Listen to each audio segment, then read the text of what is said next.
Hey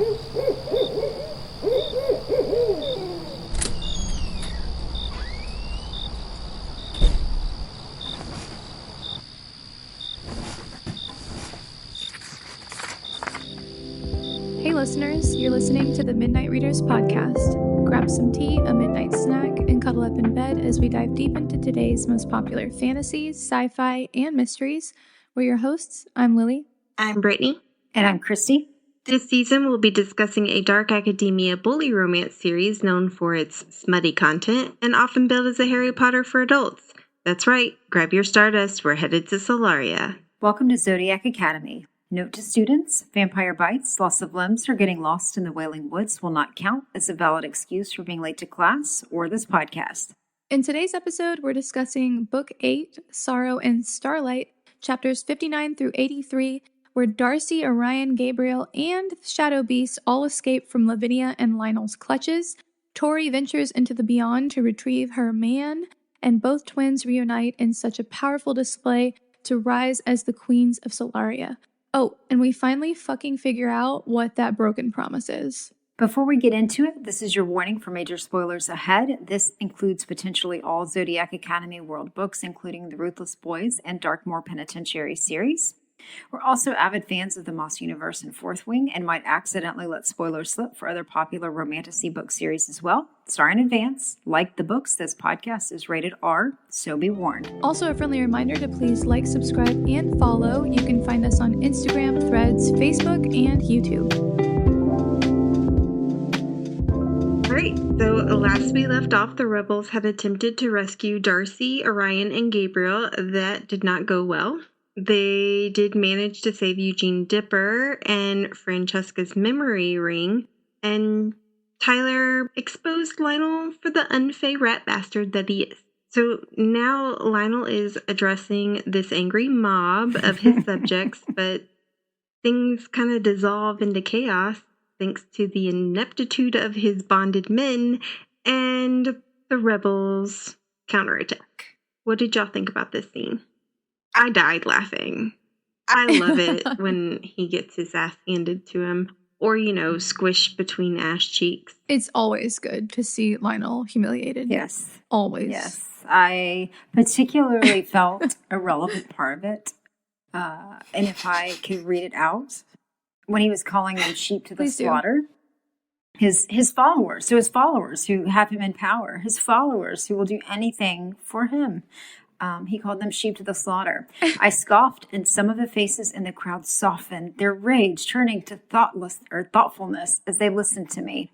Sheep, the lot of them, easily led to slaughter, and I would do so now, a butcher wearing a smile and promising them green pastures in my company. Reminds you of when another politician said something similar, right?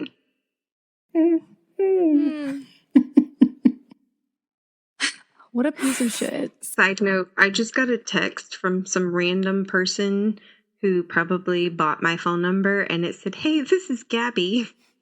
I found Tyler. And I was like, wait a minute. Gabby? Wait a damn minute. You're still chained up. We haven't got there yet. Oh my God. Yeah, I thought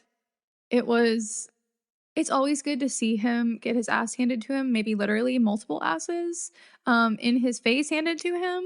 But yeah, watching him gaslight is infuriating sometimes. Because he was like, I have to spin this immediately. Oh, yeah. What you saw is not actually, what you think you saw. But the image of Mildred flying through the air. Yes. It looks so cartoonish in my mind. I was like, what the fuck? Well, I mean, the fact that fucking Vard had them set off anti-magic spells. Yeah. And so he's trying to do stuff to cover himself for the shit coming down. And he can't because Vard blocked it. Was so beautiful. Magnifique. And then being trapped. Beautiful. If there's a wrong move that Vard can make, he will make it. Oh, yeah. Oh, yeah. Yeah. And Apparently. I love the two Somebody's been cursed. dragon buttholes that he's trapped. And he's like, oh, no. Yeah. I feel like this scene where he gets that happening to him is the last normal scene of the book, because it's the last like normal, it's something we've seen already, right? Like this kind of attack on him. I feel like that's the last like kind of normal scene we get until the very end. Why does he keep doing live events? Why? No, for real. He's asking for it, literally. Like, he knows that people are out to get him. It's like, Isn't that like public management 101? Like, if people are out to get you, like, maybe you should lie low. Yeah. Maybe don't go golfing. Live stream it or something, dude. Come on. Yeah.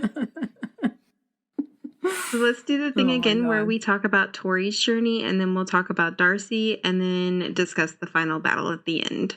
So, Okay. What did y'all think about Tory's journey through the damned forest? It seemed more like a therapy session to me. Yeah, definitely. It reminds me a lot. I don't know if you remember, Brittany, this episode of Avatar: The Last Airbender, but there's a swamp episode where they all get lost in the forest, the swamp forest, and they all kind of have to face the demons that are plaguing them. Yes. Like the forest brings it out. And it really felt like that. Like Tory was facing herself, literally. Yeah. Over and over and over again. Yeah. Yeah. I really liked it. I felt like this was just straight up plot the whole way through. Like there was none of the extras. There was none of the too emotional. I really liked this. And at first when they were kind of doing the whole rejection thing, I started like, God, really like this stuff coming up again. But then I was like, okay, what if this is kind of like with Orion when he had to wear all like the I love Darcy shit for that last hurdle? Like, what if this is her last hurdle to come to terms with this? So maybe that's why it keeps coming up. So yeah, I had the same feeling where for a minute I was like, how long are we going to have to dredge through this? But it quickly became more interesting. It quickly became like, oh, this is not just going to be her expositioning about how unhappy she is. It's going to be like, we're going to delve into some of this. Like physically, magically, like she physically fights herself in the form of some kind of spirit. And I think that's just the beginning of her realizing, oh, yeah, like I have to take some serious steps to get where I want to go in here. And she does grow as a character. Yeah. And she does end up facing the ferryman who takes on the face of her father. Yeah, which at first I was like, uh-oh. What does this mean? It didn't mean anything like too deep, but for a minute I was like, what do you mean her father's her enemy? Am I about to learn something else that I don't want to learn? You know, like how far is this? Are they going to go with the surprises? I was a little disappointed in that. Like, why would you say that you're her enemy? Why? Why take her father? Why not take Lionel's face? Why not make her face Lionel? Because I think her father would hurt her more. Like, for that rejection, she doesn't know him. Hate. Well, she doesn't, but she's an orphan that's never had a mother or a father. And so to kind of slightly give her that, but then reject her all over again would be so much more painful versus Lionel, who she already hates. Very true. Well, I think her father is her enemy in a way because he's left this legacy that she unfortunately has to deal with, both good and bad. I think that's what it's getting at, is like, her father did some things, whether it was under the influence of Lionel or not, that have led to her and Darcy struggling to get here. And I think that's part of it, is like her past is also what she's facing, even if she didn't know him. And I liked what you said in the notes where you were like, violence is Fae. You're Fae. Yeah. And like, you're so right. It's true. Like, it's easy for her to be like, oh, well, I can't just lean on that how Fae does that make me? And I was like, violence is Fae. Like, you are like classic Fae. And they always say that, like the power and the violence and her like taking what she wants. that is the most Faye thing she can do. And she does. She like goes out of her fucking way in these scenes to break the world apart and use the magic at her disposal, and she gets him back. And she kind of makes an enemy out of the ferryman, do you think? No. That's tough to say. I feel like she's going to have to pay for what she's done. I think if she didn't make an enemy of the ferryman, she definitely made an enemy of the stars. Because my first thought was like, you're going to piss off all the stars after you had one star mad at you and it ruined your whole life? Like, I was like, dude, I don't know if this is the answer. But the stars are neutral and they don't interfere. So they say. Yeah, but here's the thing. She's cleaning up their mess. And so I feel like that in the end, it's very true. They may need her brand of crazy to clean up their shit, which means they will be grateful. As for the ferryman, I feel like he's going to respect how nuts she is. And he will feel like it's a kindred spirit, and therefore he will like her and help her. Yeah. We can only hope. I hope so. I really hope so. She does some crazy ass shit like that. I was like having trouble following at certain times. Like I was like, what? Is she about to cover herself in blood? I was like, oh no. Oh, okay. Like, okay, Here what's happening? And then there's like a random like ether woman that appears to help her like get through the arch. And I was like, what is happening? Yeah. I will say though, like, I feel that the authors have like come really far in their world building. Yes. You know what I mean? I felt like they were holding out on us before. Yeah, like where the fuck did this come from? They grew. They wrote 8 books. They wrote 8 books, and finally we got some crazy payoff. Well, they wrote 8 books plus the 5 books of the Ruthless Boys plus right. But speaking of the weird, crazy things, she has to take poison to go on this journey to begin with. So her body is laying off somewhere. How long do you think this is taking? Because God only knows. Yeah. How long is she gonna, not die from that poison? Sort of. Yeah, I don't think that when the scene started, I don't think I caught fully what was going on. Again, I just sometimes I miss like little details like that. And I realized it once she took the vial of stuff that Rosalie gave her, which I think is the basilisk venom. Yeah. So that she takes that so she won't die, I'm assuming. It's supposed to keep her alive. Yeah. Or heal her from the poison, but she also has to have the poison in her system in order to go to the damned forest. Right. So I was like... So at first I didn't realize, and then I was like, oh, okay. Like things were slotting into place for me that I didn't understand about her discussion with Rosalie. Yeah. One of the basilisk's gifts, I guess, is that they can taste any poison or anything really and be able to tell exactly what's in it and be able to create an antidote. That's kind of cool. So he's like the ultimate potions master. I just feel like, what's lavender hair girl's name? Elise. I feel like her mates are cooler. I'm sorry, guys.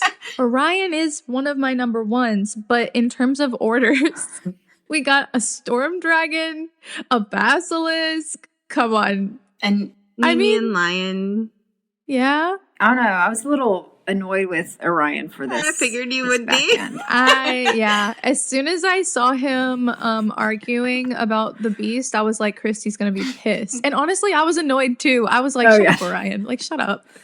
But yeah. So she goes beyond the veil and she just walks in, and Darius is just sitting there with his little window to the reality world. And he's like, hey babe, what's up?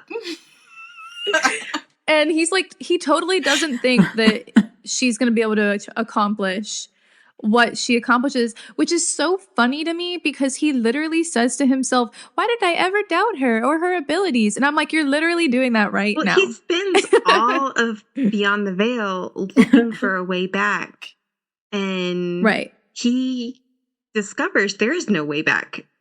Tory literally like makes this shit up, creates on the spot.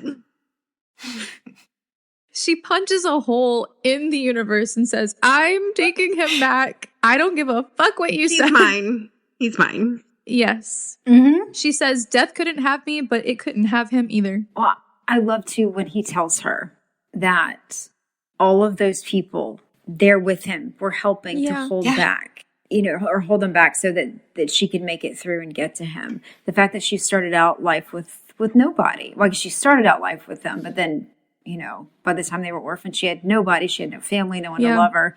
And then now she's got people willing to fight beyond death to help her. I thought was just so awesome. Her parents have been fighting for her since the beginning. But not to her knowledge. Well, okay, yes, not to her knowledge. She doesn't know that. Yeah.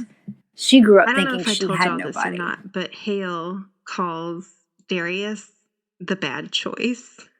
The bad choice. Orion is the good choice. Oh my God. Orion's the good choice. Well, okay, I get that. I understand that. She does not like because we didn't read that side book. That makes so much sense. What does he say about him? I have to know. They butt heads a lot. 2 dragons. Well, a Hydra and a dragon. Well, a Hydra is a many-headed dragon. Meow. But to be fair, Hale doesn't like Gabriel's biological dad either. So. Okay, so, I mean, it's just, it's just another man in their life. Except apparently Orion's okay. Orion's the good choice. But can we talk about the amazing thing that happened when she comes across what Darius finally fucking does? He said he was going to do it. He said he was going to do it in Heartless Sky. And he thinks this is his one chance to do it. And he bows. He gets on his fucking knees. I screamed. I was like, yeah. Oh my gosh. I was like, shut up. He's bowing. Both of y'all did that in the notes. You were like, he's bowing. And so, yes, Darius becomes the first of the heirs to actually take a knee. You know what, Darius? I doubted you. I doubted you, and I apologize for that. Both of y'all were like, I think he'll be last. And I was like, so good. Well, in all fairness. Technically, Caleb was first. Remember, Caleb, we already discussed Caleb bowed. He was first. I don't know. I think Caleb had really given over at that point, but he would never admit that. Right. Fully believe that. So Caleb first bows. Christy. Of course. I was thinking today at work, man, Caleb really is one of the best characters. And I was like, Christy called it. Like, he is so good. Every time his chapters are one of my favorites. So like, oh. Mm-hmm. Oh yeah. Great. So any other? But yeah. Oh wait. Also, during that chapter where he's bowing, the audiobook narrator's voice is like wavering, like kind of on the verge of tears. And I was so unwell. I was like, oh my God, this is going to make me cry. Oh my God. Yeah. They did such a good job. Jake Bordeaux does emotion well. Oh, they did. Yes, definitely. Yeah. I needed that this past week. So that was perfect. It was such a good win. Y'all said y'all needed some wins. So here is a win. Yep. And she does this whole section. Yeah. She does end up tying her life to his. So when she dies, he will die. Makes sense. Oh, I was thinking of Farrah. Well, that too, yeah. Although I don't like theirs. I don't either. It pisses me off. I don't like theirs.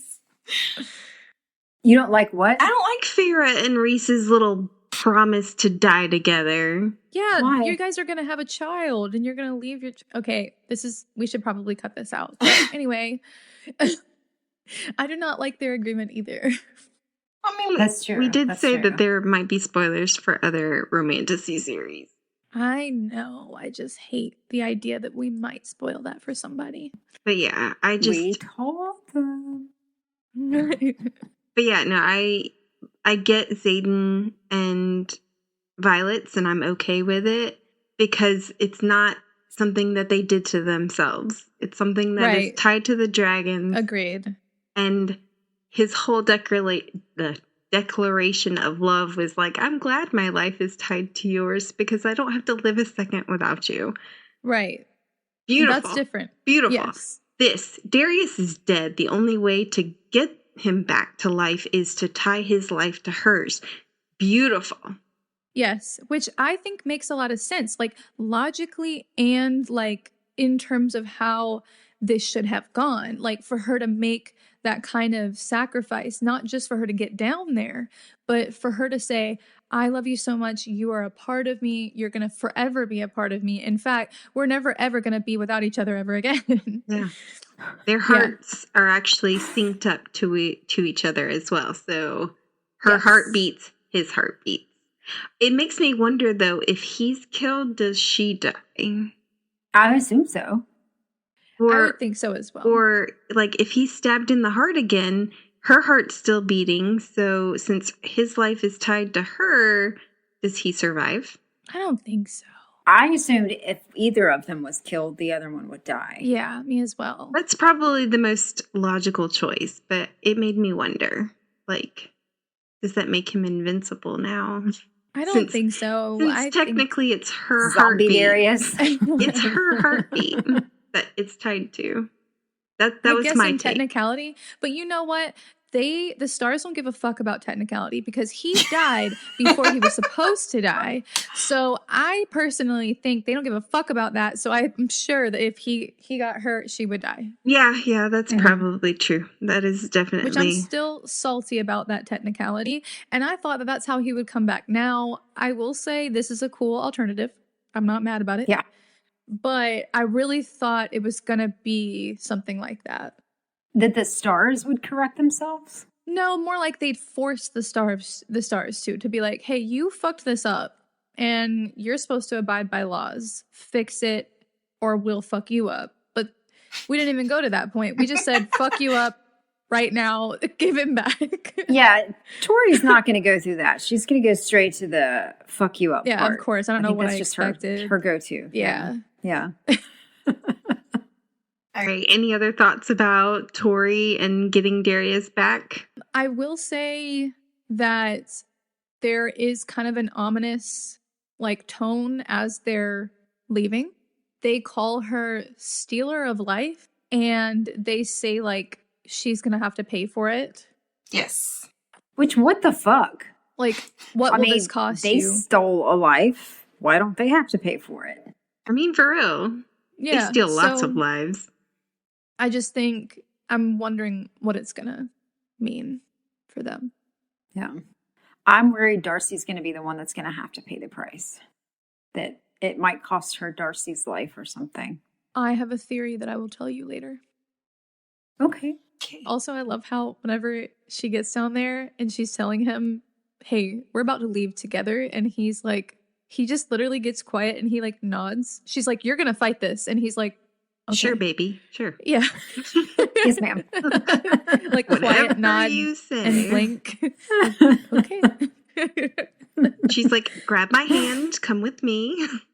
Finally trained. I love that and I love that when they come back, they're still the same. Yes. Mm-hmm. Oh yeah. Which of course he shows up in his coffin, his ice coffin. Yeah. As soon as she wakes up, I was like, go find his body right now. I was like, where is he? What if he's under the earth? Go save him. But he wasn't. I forgot. So. Yeah. And of course they spend all that time afterwards getting busy. What? I mean, how very Tory and Darius of them. Yes. So speaking of Darcy, we find them still in the palace. Darcy and Orion, and Stella comes up and she basically like knocks them out. And she's like, Lionel's off getting his ass handed to him right now. So we got to do this real quick. And she takes him to somewhere in the palace. Don't know where, but they wake up kind of in bondage, I guess. There's a big tank of blood, is it? That was my understanding. Yeah, I imagined it as a giant cauldron, but it has a lid. What did y'all think was going on here when y'all read this? I was kind of back and forth. I kind of started off thinking, like, is Stella going to sacrifice Darcy to save Orion?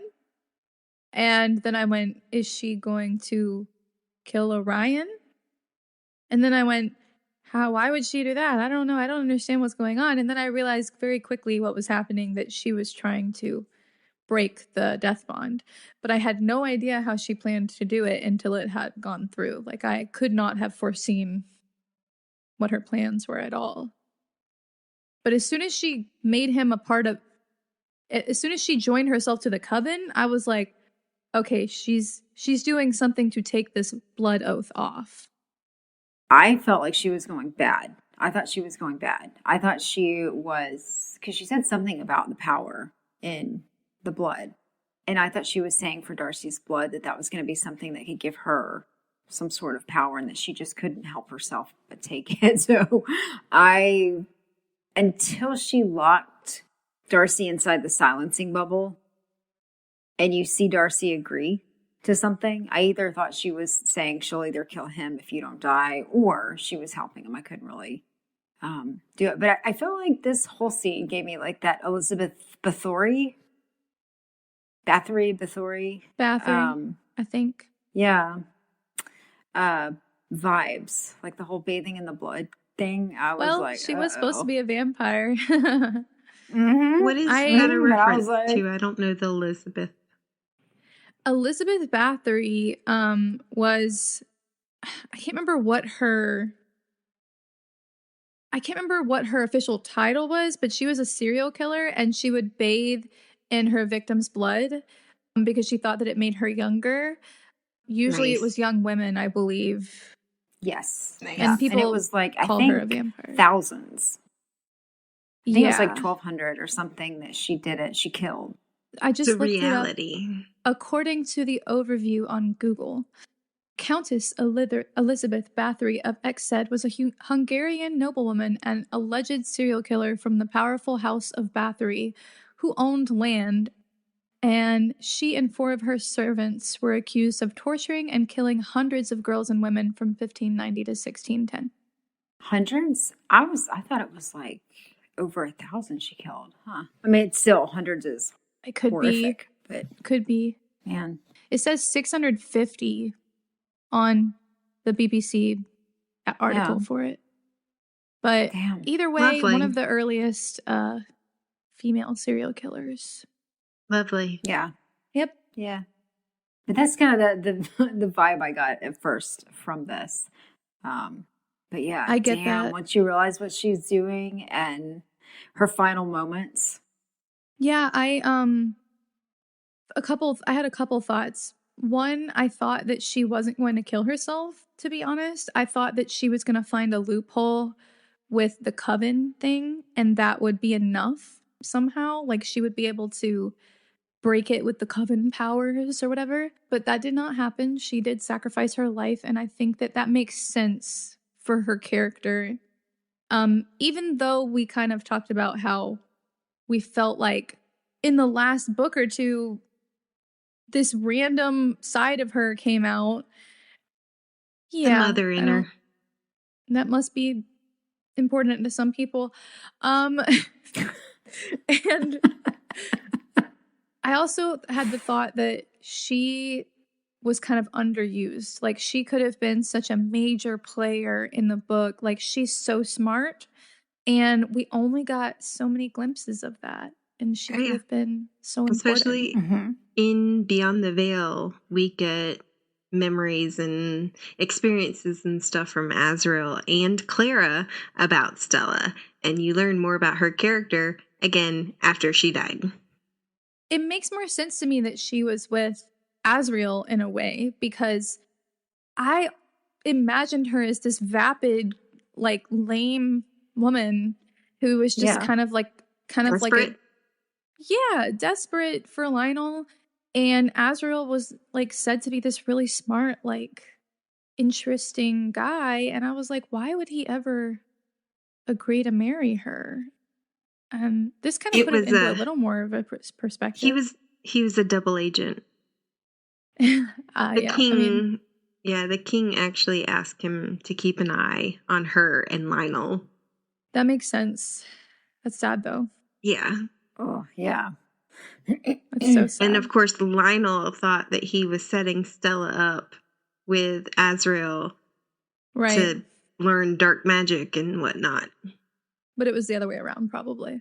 Yeah, the king knew all about it. That's so sad. Ugh.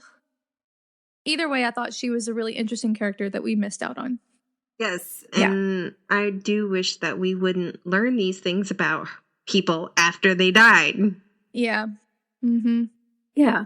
Why do we get points of view from characters that are fucking useless, and then we don't get more of the backstory for the ones that actually are really cool? Right?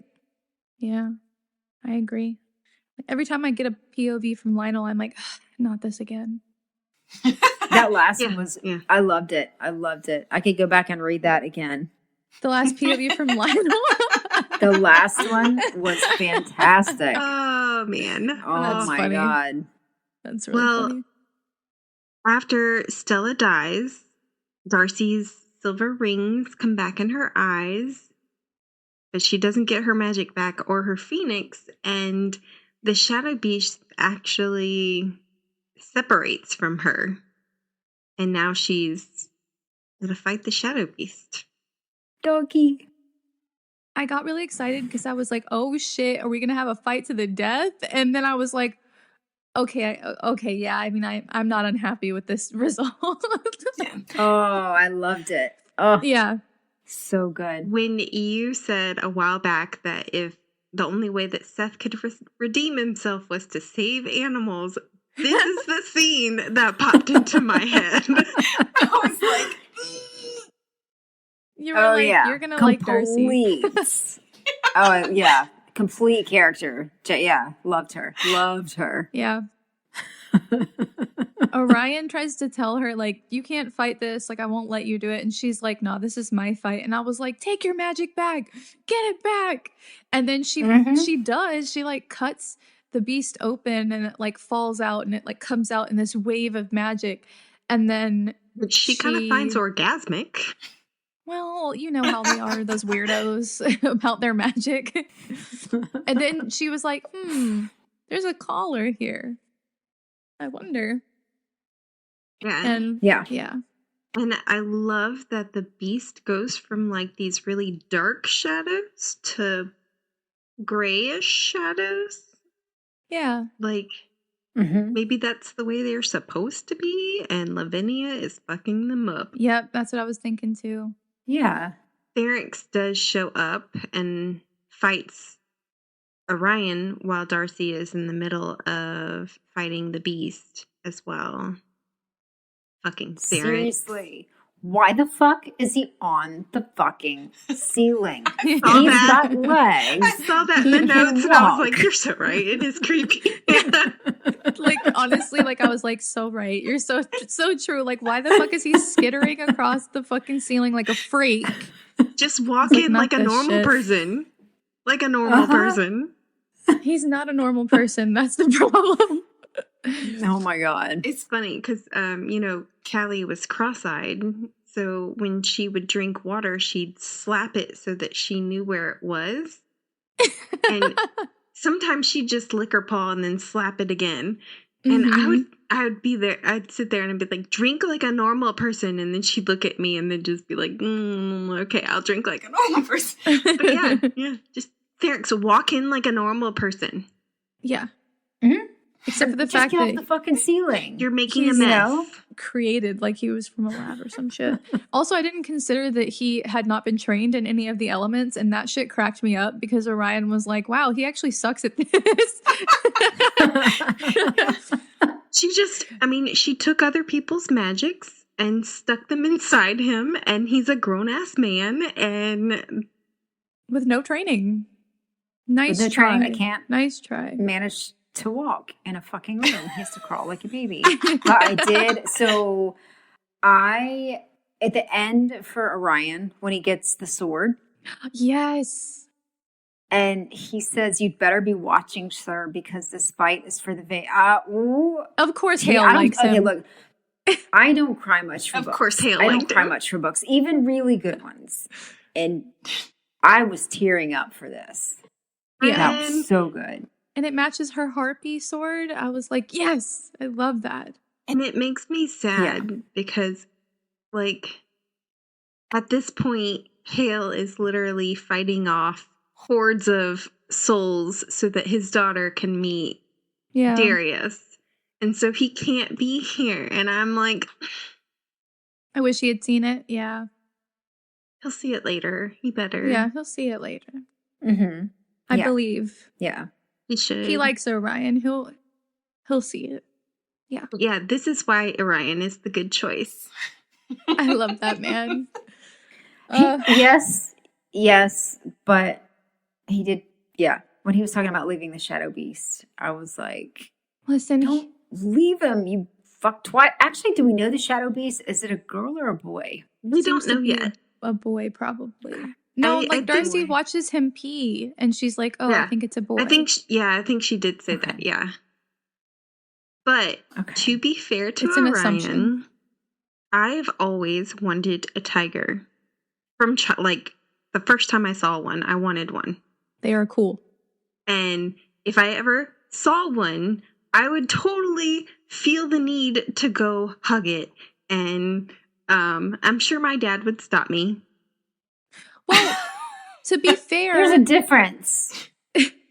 A better argument would be that Orion watched that beast nearly kill his mate and wife multiple times, and also Tory, and also multiple other people that he loved and fought behind him. So of course he's like, we're not keeping the beast.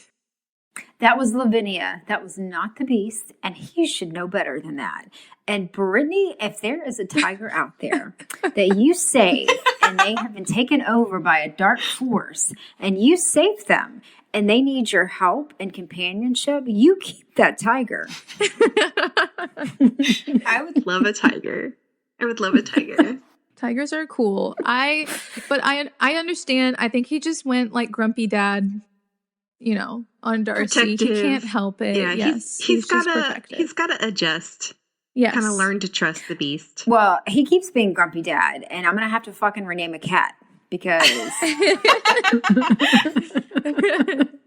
you can, if you don't like it being named after Lance, then you can pretend it's named after Hunt. Right? Because Hunt's real name is Orion. There you go. Yeah. Yeah, that's true. That's true. Okay, so if he pisses me off too much, you can just be like, okay, different character. So I can look my cat Orion in the eye and be like, I love you, and not be like, go away. Yeah.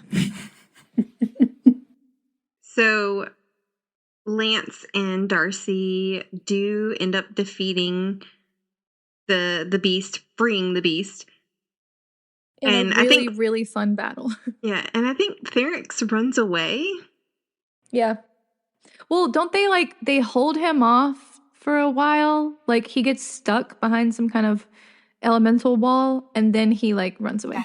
Yeah, that's right. I think. And so they go and try to save Gabriel, who is in really bad condition in the Sears chamber, but apparently can get up and leave. And they were like, we have to leave right now. Otherwise, Lionel's going to come back and we're going to get caught. So we have to go now. But there are nymphs in the woods that he didn't see. Yeah, this is a little rough because I thought for sure when they were done with the beastie, I was like, okay, now they can go home. No, it was rough. There was a lot of fighting after this. Yeah, and they almost got Lavinia, except for fucking Orion. Don't shout somebody's name when they're in the middle of killing the big bad. Don't fucking shout their name. She's busy. Shut She's the hell up. busy. Let her kill Lavinia, and then we're good. Somebody else says that to Tory later on, and I was like, people, stop shouting people's names when they're busy saving your ass. Like, yeah. I was in high anxiety, and I was about to, like, murder all these people. But something that Avalon taught the twins came in handy. And she was able to use, I guess, Stella's sacrificed blood to lock the shadows within Lavinia. Nice. Making her, I guess, less powerful. I was very impressed with Darcy. I was like, wow, this is not only one of the coolest fucking battles in the book, this is genius, but also I was like, no way that's going to work. Like the first time it happened, I was like, how you just going to catch her in a net? And this whole time we haven't been able to kill her. What do you mean that's going to work? She's fucking smoke. What do you mean you caught her in a net? She's egotistical and didn't run. I am taken aback that this is the first time she's burned. Because Darcy leveled up. I guess so. Darcy got smarter or Lavinia got dumber, because I was confused but happy but confused. I think it's more to do with the ancient spell than... But she catches her in that net before she starts saying the spell. And I did not get how she managed to do that. But well, I just assumed when she saved the Shadow Beast and kind of hit that level that she was like, unstoppable. She definitely caught Lavinia off guard and pissed off. And I think that probably had a hand in it. Like, Lavinia was like, I can't believe that you're free. Yeah. And, Gabriel is up in the sky, I think, with Orion. And no, he's on the Shadow Beast. Weren't they? Well, they were, the Shadow but Beast? At first, during the battle, they were in the sky. Yeah, and encountered Theryx as a dragon, a black dragon. So when y'all brought up Black Pegasus with the glitter and everything, I was just like, yeah, he. Wait, was he glittering? He should be. Great if he was, but no. I mean, sometimes black can just glitter on its own. The color black. In the light. It's just so shiny. I do love the color black. Yeah. Now, Gabriel sees a vision of them, or Orion getting eaten by Theryx in the sky, and at first I didn't realize it was a vision, of course. Because of course, why not?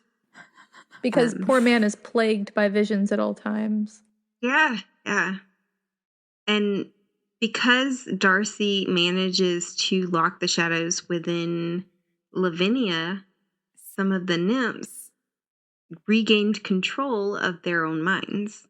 And so the part about freely enslaved of the prophecy did come true here. Yeah.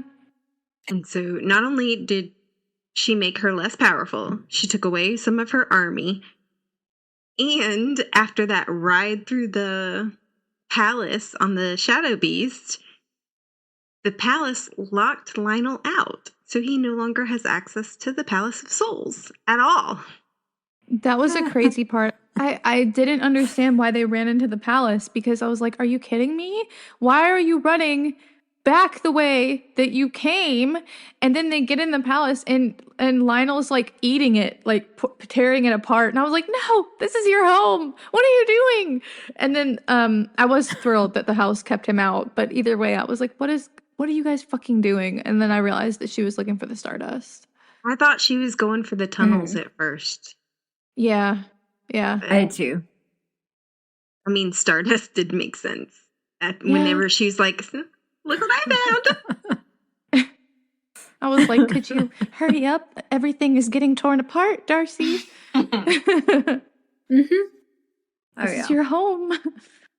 In the Gabriel POV notes, I wrote disgusting, skittering, nasty ass bitch about Theryx. He really is. Mm-hmm. What do y'all think about him? Like, is he gonna be a major player? I'm unsure with how easily they killed off that other baby.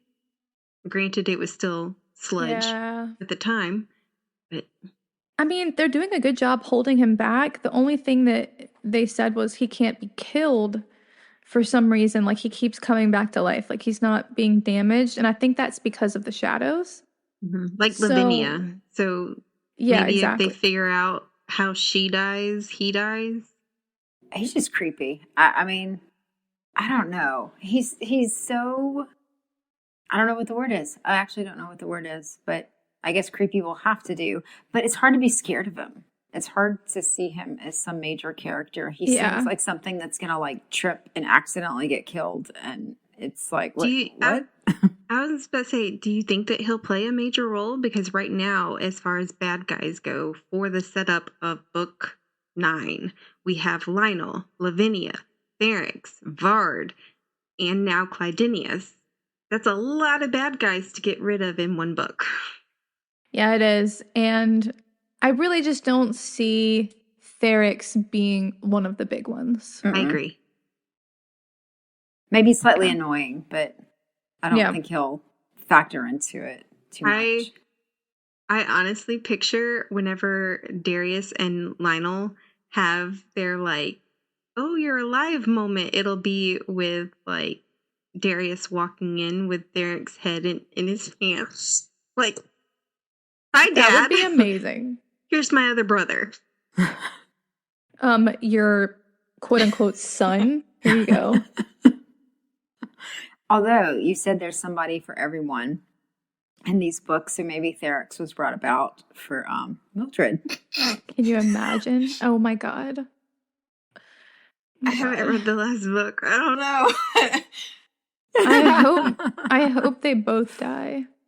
I hope they both die right before having sex. Like they're just about to have sex and they both die. And it's like, nope, not for you. And he probably won't touch her with a 10-foot pole. I will say this.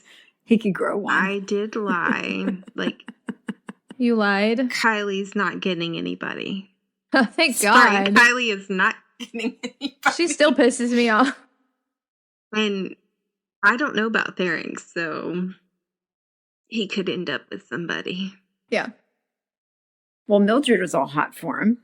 Yeah, but would he be hot for her? I'm pretty sure he would. He seems like that kind of creep. Oh my God. I mean, come on. Look where he came from. Jesus. Like. Too much. Y'all are too much. Dang. You know? Okay, yeah. True. I guess he doesn't have a lot of good role models. I don't know if Marguerite ends up with anybody either. She's still in love with Darius. I mean, seriously. Yeah. But speaking, any last thoughts on Darius and not Darius? Any last thoughts on Gabriel, Darcy, and Orion? Oh, when they stardust, they like stardust out there and they land somewhere. I can't remember where it is. They land in this random place. I can't remember where. What is this random house? But it's somewhere that, it's somewhere that Orion's dad took him. Wasn't it? Yeah, like when they used to do weird bone shit. Yeah, it was an old battlefield with bones in the ground. Yeah. And Gabriel picks up a fucking stick and is like, "This is a really nice stick." I think I'm gonna give this one to my wife. And they were like, "Good for you, buddy." And I was like, "This weird bird freak." I kind of love it though. Oh God, yeah. I'm seriously contemplating reading the other books in my free time just because I'm gonna miss the characters. Like, I kind of want to read them now. Gabriel is not. I never thought I'd say that. In Ruthless Boys. I know, but I want to read the other ones. I want to read the other boys. So I'm still interested. We do find that I think is it the harpy sword or knife, dagger, whatever it is, that has the stone in it. Uh-huh. So we are at the garnet. We're at 9, right? 10? 9? Yeah. Because they're supposed to have 12. Yeah, they have 9. Yeah. Yeah.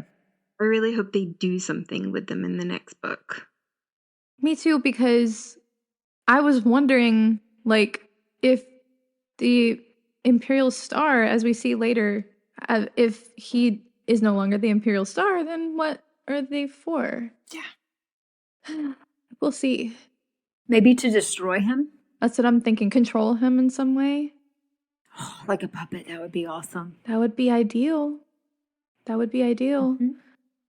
What's that? Put your right foot in, put your right foot out song. Yeah, we'll have to see. The Hokey Pokey. That's what's a Hokey Pokey. So There we go. That's what I want to see I have Clyde a theory doing. about that, but I'm going to mention it in the next episode. Clyde or about Hokey Pokey? Clyde, not about the stones, but about Clyde. About how they're going to defeat him. Okay. I'm ready. But, okay, where were we? So, meanwhile, all this is happening. Milton is at school.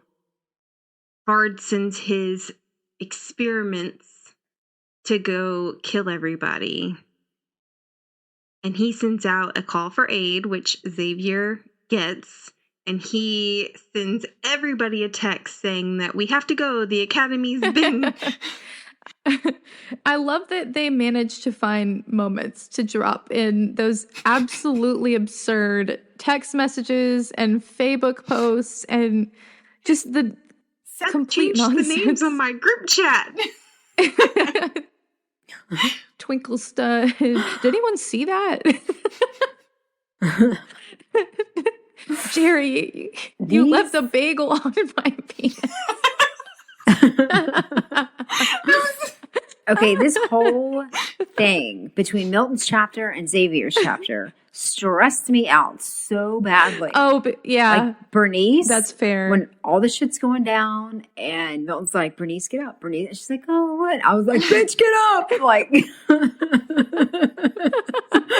and then for Xavier, when they're all standing around, they need to go save him. And they're all fucking texting and stupid shit like that. And it reminded me of a movie where it's like an important phone call, like the kidnapper is fucking calling and it's ringing and the people are just talking about what they're going to talk about. And you're like, answer the phone, please. Oh my gosh. Like, that's what these chapters did to me. I was cracking up in Milton's chapter. I was cracking up at all of the fucking cow and bovine like references where he was like, his horns were clipped, his hooves were shackled. And I was like, what the fuck?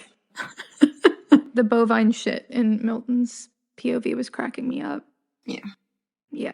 And the messages from Xavier when Max sends the bagel one and then deletes it and Seth's like, did anyone see that?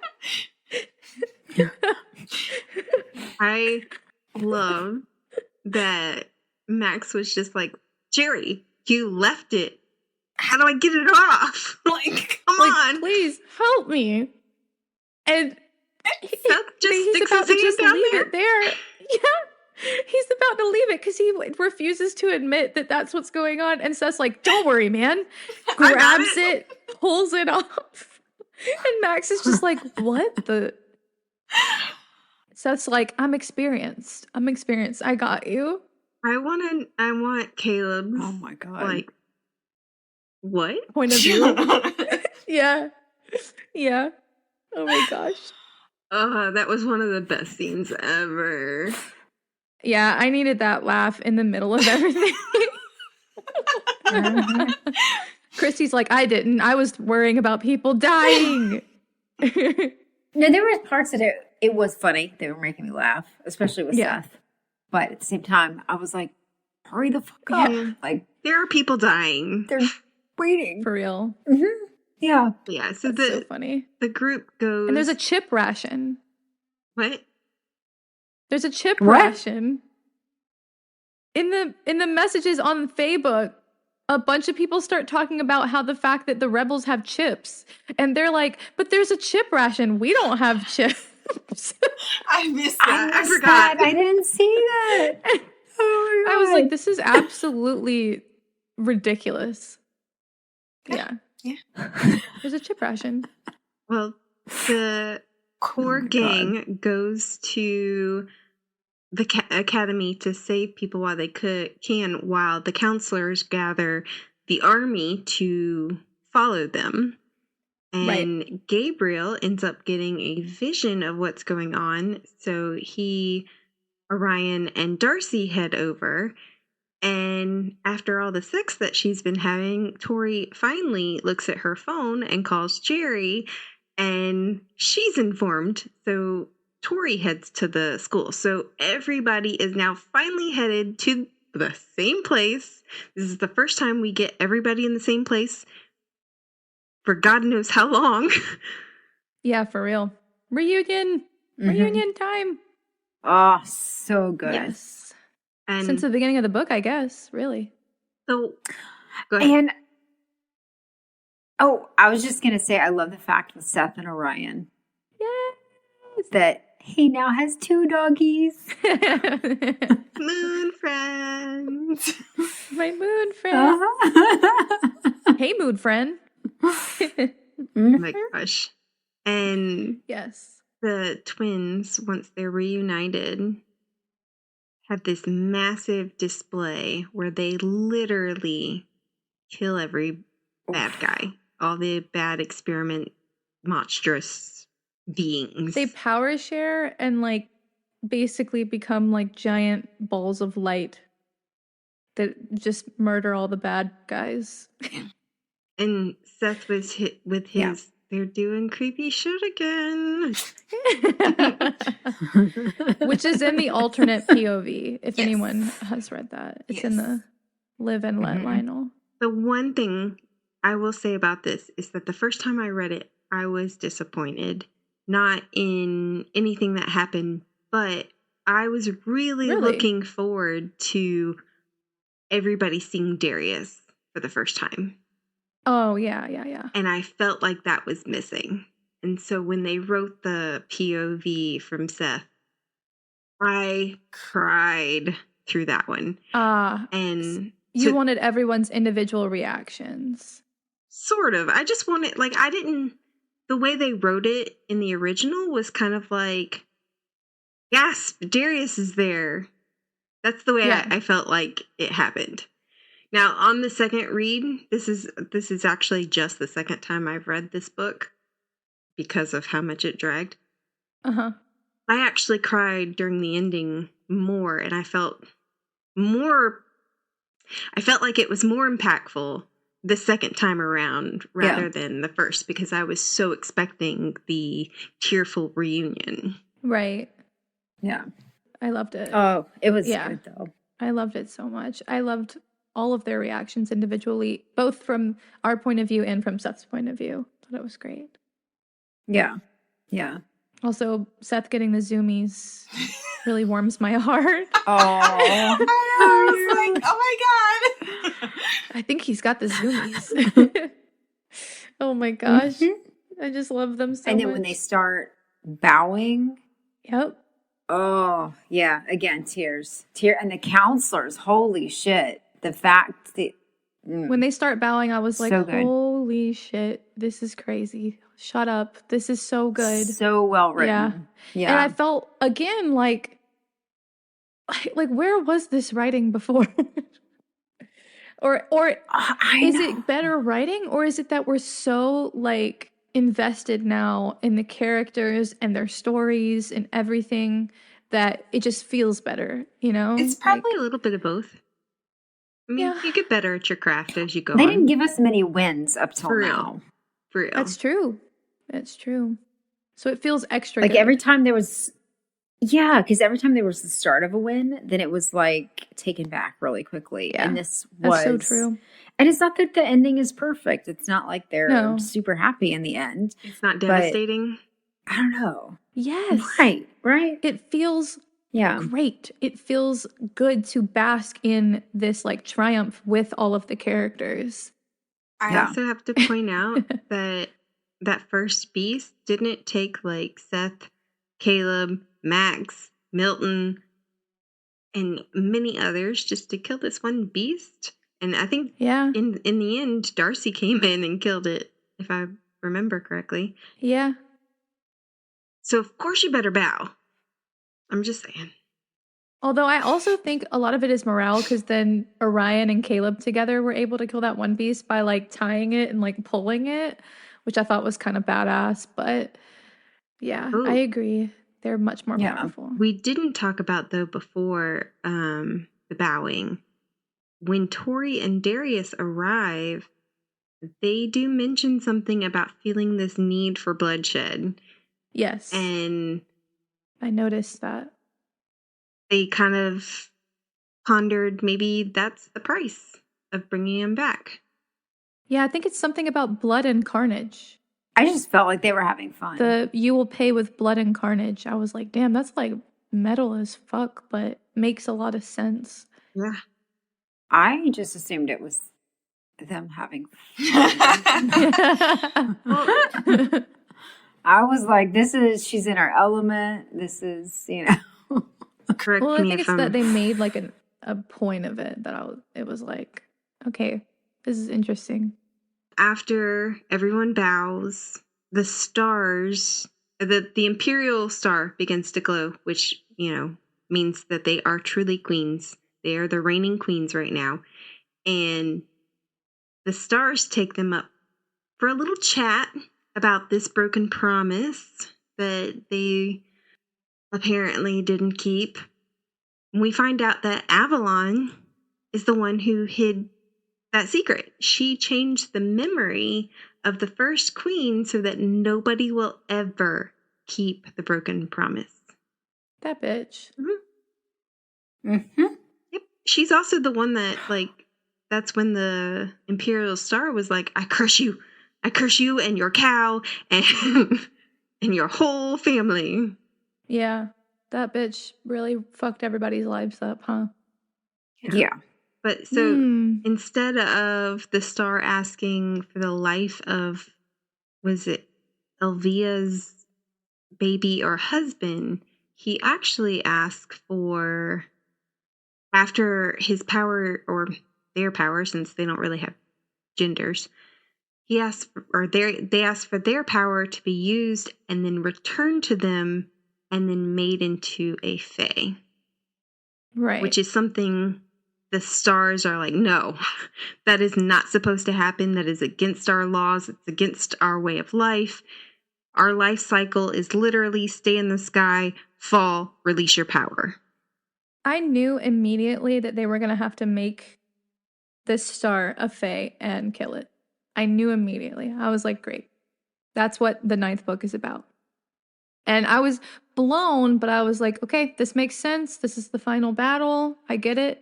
I think they can do it, but what will happen? So do you think that they'll defeat Lionel pretty early in the book and then have to face the star? I don't know, but I think that Lionel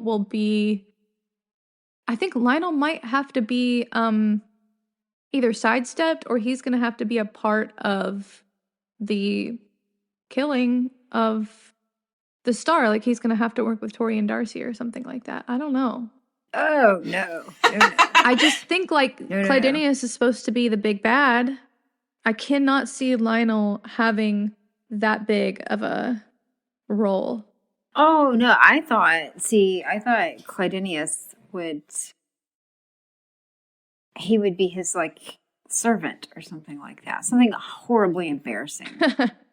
And become irrelevant. That's what I would like to see. I think they can use Lionel. Not necessarily that they have to ally with him, but that they can use Lionel to get to Clydenius and kind of take out, two birds, one stone, if that makes sense. Yeah. But I was like, oh, so Clydenius is Lucifer and we have to kill Satan? Great. Awesome. He fell from heaven and now he wants to have all the sins. Great. Well, the stars offer the twins this choice of, don't keep the broken promise and you will suffer, your friends will suffer, your future generations will suffer, or keep the broken promise and the world will suffer. So, of course, they decide to keep the broken promise. Because at least, as they said, at least their curse will be broken and maybe they'll have a chance. Yeah, I mean, it's a logical answer. and Tory gets excited about killing a star, and I don't blame her. Yeah. They do choose a third option. They're like, well, we can keep the broken promise and kill him. Mm-hmm. Unfortunately, because the Imperial Star is around her neck, it's been watching them the whole time, and it hears this. And I was like, when they said it was his heart, and he said that he'd been like listening to them and knowing them, I was like, oh, so you know that they're about to kill you. Yeah, not the best strategy, guys. You know, it is what it is. Yeah, so he takes every bit of their power, drains them, and leaves them in a cave that was cursed so that if they turn into their phoenix, they will melt. This is when I really started to panic. I was like, whoa, whoa, whoa, are there phoenixes? I thought he was taking their phoenixes too. And there was a part where their phoenixes come out of them, and I was like, oh my God. Like, I was like panicking that they were going to lose their order form or something. Because knowing these authors, they would, right? But it'd make them fight as mortals. Yeah. Darcy just got back hers, so... I do not underestimate the awfulness of these authors to put me through that. I do not. Yeah. Yeah. I really don't. Exactly. So, of course, I panicked, but that is not what happened. And I do believe it's before they keep the broken promise, but Darcy and Tory actually have a bit of a conversation about their feelings here. And I was like, Tory's still really upset. Can we just move on? Yeah, I'm surprised that Tory holds that against her, because you would think by now Tory would see, like she does see, like she already faced that demon a little bit in the Dark Forest. Yeah, and damned forest, my bad. But yeah, Tory's still kind of upset, and I think maybe some of that is she's not the same Tory, like Darcy says. Like, she lost a little bit of herself in that forest. Yeah, well, I was irritated that they brought that up again at first, but then again, I went back and I thought, okay, maybe this is the final step for her to kind of let go of it all, is to actually have the conversation with Darcy, because it felt like there was some closure with it and some understanding. So I was like, okay, all right, it wasn't as bad. I definitely agree. So at the end of the book, they're out of magic. They can't transform, and they're stuck in this cave. Any thoughts on how they might get out? I don't know, but there's got to be a way. Like, the cave is not foolproof. My first thought, since I don't know how they do get out, my first thought when I read this was the shadow beast in her finger in the ring. Oh, yeah, yeah. Yeah, that makes sense. I thought that it would come out somehow and like... Well, if the shadow beast is really big, maybe it could just like come out and then burst open the cave or something. Because it sounds like it's huge.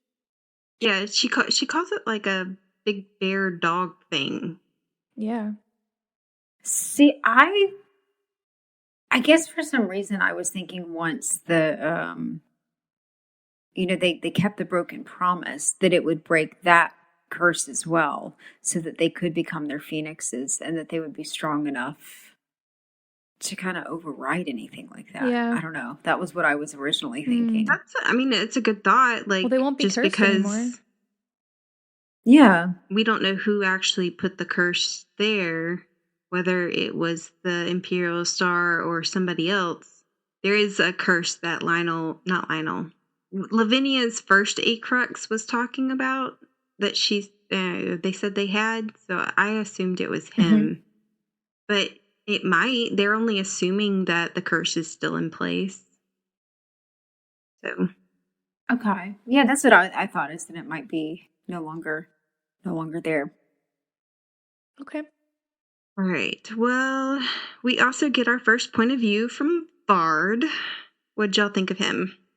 I forgot this freak even existed until we got to this point of view, and I was like, God, not this fucking shit again.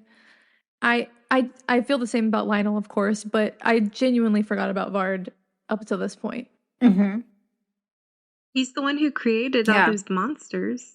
I think he was weirdly normal adjacent, though. Yes, he's very much evil scientist instead of evil mastermind. Yeah. I think, you know what? I think he could be Lionel's downfall. Beware the man with the painted smile. I think he might be Who lingers the one. by your side. He might be it. Mm-hmm.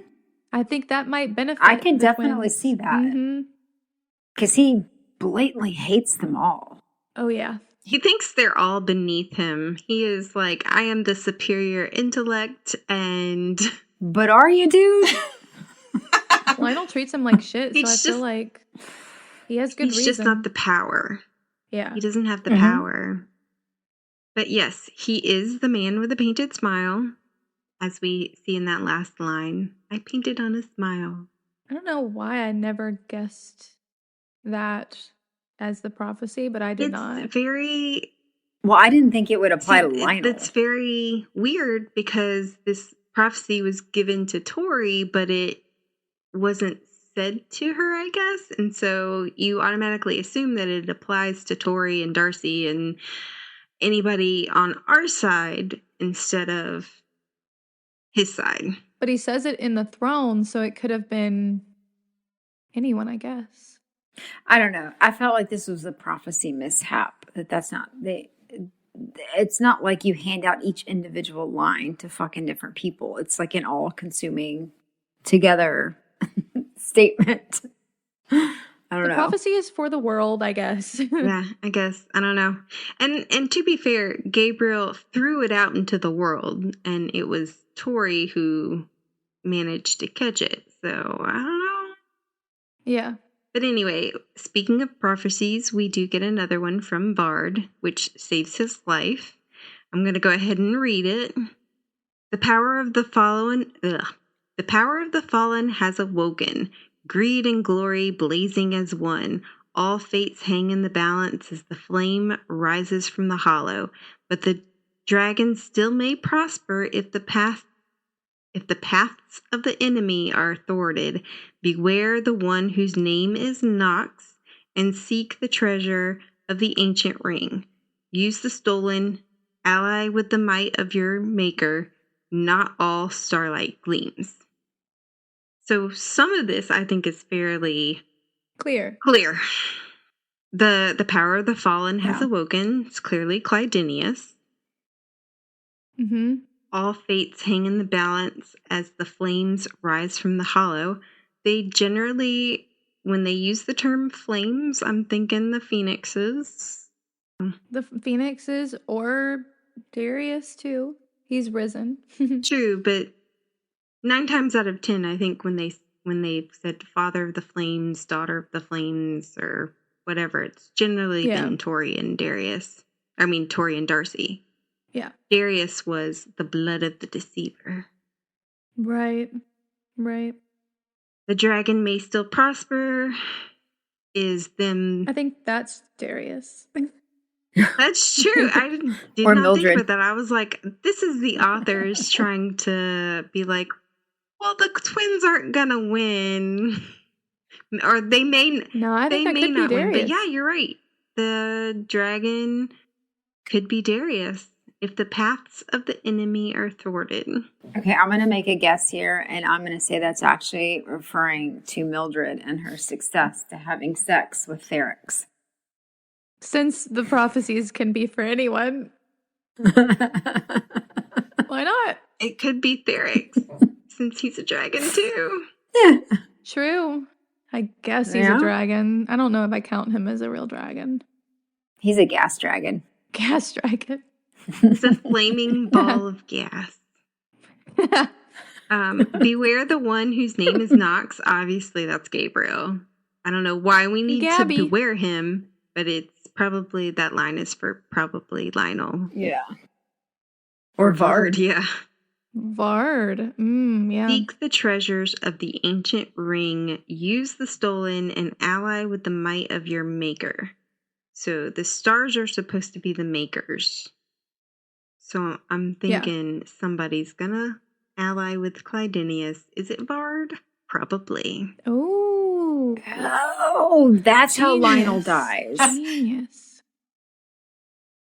I could see that happening for sure. Like, beware the man. Yeah, I don't know why I didn't consider that. Beware the man. Again, Vard is like so not on my radar, but that makes sense. And not all Starlight Gleams is just, let's add in some 90s song references. That's I'm just saying. All right. Well, that ends this, but any thoughts on the text? What we might get in the future? Hopes, theories? I'm hoping that book 9 doesn't drag because I really enjoyed this last portion of the book of Sorrow and Starlight. And I feel really happy with where we're at. Mm-hmm. And I'm hoping because I feel like they ended this book so well. I would hate for them to fuck up the 9th book, the last book ending. Yes. So I'm hoping it's just as satisfying. I have faith now that I've seen, what they can do. And yeah, I'm excited to read the last book. Yeah, I'm the same. I'm hoping that this next book lives up to the ending of this one. I would actually say the ending of this book really kind of got them much closer to that level of, like, with Moss and Yaros, and like that level of writing where you just really just fall into that world. So I'm really hoping this book stays like that and gives us a satisfying ending. This is the last book though, right? Like it's not like a surprise, another book. They have other books that might be connected to it. Okay. I mean, there's Darkmoor, obviously, and then there's Ruthless Boys. I'm not sure if their newest book, Neverkeep, is connected to this world or not, because it's about vampires and elemental powers. And it could be a prequel, because the way they wrote it was like the vampires are in control and the elemental powers are not, and they're hiding from the vampires or something like that. But I haven't read that book, so. Okay. I don't know. I personally, this is the first book that we're going to read together that I have not read. And I am scared because I did read Darkmoor and Ruthless Boys. Oh, no. And the endings haven't been great. But I'm hoping for better here. I'm a little worried with introducing Clyde at this point. Crossed. That it's kind of late in the game. It's going to be rushed. I'm a little worried. Yeah. But we'll see. I hope for all the things. I would love to see a mating ceremony for Darcy and Orion. Aww. I would love to see Seth and Caleb finally get together without hiding. Me too. I would finally want to see Max and Geraldine have an unabusive relationship. Yeah, I don't know about that one. But we'll see.